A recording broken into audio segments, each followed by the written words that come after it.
আসসালামু আলাইকুম, আমি ডিএসএস টেকনোলজি থেকে বলছি। আজকে আমরা দেখব হিক পার্টনার প্রোর মাধ্যমে কিভাবে ডিবিআর কনফিগারেশন করতে হয়। আপনারা প্লাস আইকনে ক্লিক করুন।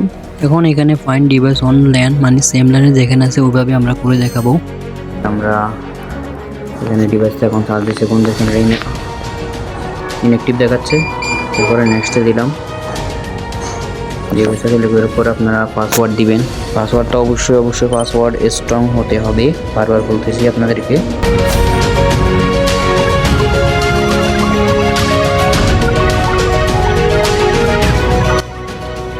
এরপরে ভেরিফিকেশন কোডটা আপনারা দিয়ে দিবেন।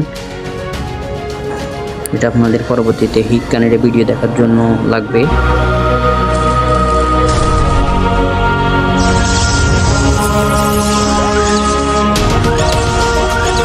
এখন দেখুন আমার ডিভাইসটি অটোমেটিকলি ইনস্টলেশন হচ্ছে। এখন আমার ডিভাইসটি ইনস্টলেশন কমপ্লিট।